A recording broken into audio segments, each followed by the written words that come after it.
আজ বানিয়েছি খুব সহজভাবে আমের একটা আচার রেসিপি।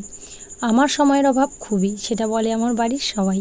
তবু সেই সময়ের মধ্যে সময় বার করে নিয়েছি, এই জন্য দুটো মেয়ে বারবার করে বলছিল আচার খাবে। আমটা তো সোনামেই কেটে দিয়েছে, তো এই যে আমের আচারটা খুব সুন্দরভাবে রেডি হয়ে গেছে। কি করে বানালাম চলুন দেখিয়ে নিই। এই যে 5 ফোড়ন আর শুকনো লঙ্কাটা শুকনো কড়াইতে ভেজে রেখেছিলাম, আর ওটাকে আমি গুঁড়ো করে নেব। আর এরপর কড়াইতে তেল দিয়েছি, একটা শুকনো লঙ্কা দিয়েছি আর একটু 5 ফোড়ন। এটাও ভালো করে গরম করে নিয়ে সুন্দর একটা গন্ধ বেরিয়ে আসলে দিয়ে দেবো এই যে কেটে রাখা আম। যদিও আমটা একটু শুকিয়ে গেছে, আমটা 2 দিন হলো কেটে রোদ্রে হলুদ দিয়ে মাখিয়ে শুকোতে দেওয়া ছিল। দুটো রোদ খেয়েছে, তাই এইভাবে শুকিয়ে গেছে। একটা রোদ খাইয়ে আপনারা করতে পারেন, তবে আমি দুটো রোদ খাইয়ে নিয়েছি একটু শুকনো শুকনো হয়ে যাওয়ার জন্য। এবার এই কড়াইতে তেলের মধ্যে ভালো করে আমটাকে সুন্দর করে নেড়ে নেড়ে ভেজে নেব।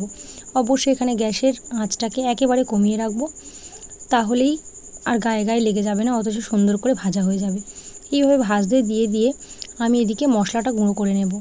জিরে, 5 ফোড়ন আর শুকনো লঙ্কা যেটা আমি গরম করে রেখেছিলাম সেটা সুন্দরভাবে গুঁড়িয়ে রেখে দেব। আগে থেকে তো আমের মধ্যে কোনো লবণ দেওয়া নেই, শুধুমাত্র হলুদ দিয়ে রৌদ্রে শুকাতে দেওয়া ছিল, তাই এখন অল্প একটু লবণ দিয়ে ভালো করে এইভাবে ভেজে নিয়েছি। আর এখানে আমি চিনি দিতে পারতাম, আমি চিনি খাই না, চিনিটা ইউজ করি না কোনো রান্নাতে খুব একটা, তাই এখানে বাতাসাটা দিয়ে দিচ্ছি। কিছু বাতাসা গোটা রেখেছি, কিছু বাতাসা হাত দিয়ে গুঁড়ো করে নিয়েছি, দিয়ে এইভাবে বাতাসাটা পরিমাণ মতো দিয়ে দেব। যেমন আমের টক সেই মতো, আর যে যেমন টক খায় সেই মতো, মানে খুব মিষ্টি আচার আমি করিনি, একটু টকটকই রেখেছি আচারটা, তাই আমি পরিমাণ মতো মিষ্টি দিয়ে দিয়েছি। যদি এটা আমি চেক করে করে দিয়েছি, সবাইকে খাইয়ে টেস্ট করে নিয়েছি। আর এখন অল্প একটু হলুদও দিয়ে দিলাম, দিয়ে এইভাবে একদম গ্যাসটাকে কমিয়ে রেখে তবেই করতে হবে। তো লবণ একটু কম লাগছিলো, তাই আমি আর একটু লবণ দিয়ে দিয়েছি। আর বলে রাখি, গ্যাসটাকে আমি একেবারে নিভিয়ে দিয়ে তবেই কিন্তু মিষ্টিটা দিয়েছি।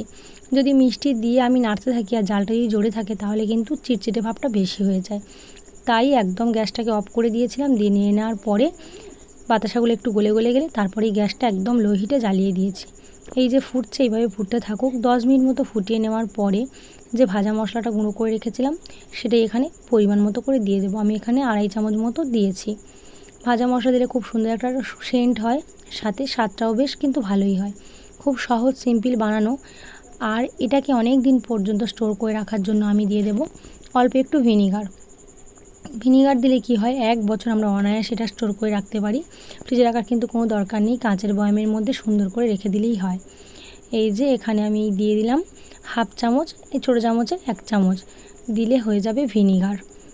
তো এখন আমার পারফেক্টলি একদম রেডি হয়ে গেছে আমের আচার। এটাকে আমি অনায়াসে 1 বছর থেকে 1.5 বছর মতো স্টোর করে রাখতে পারি, কিন্তু সেটা কতক্ষণ রাখা যাবে তার একটা অপেক্ষা। খেতে কিন্তু দারুণ হয়েছে।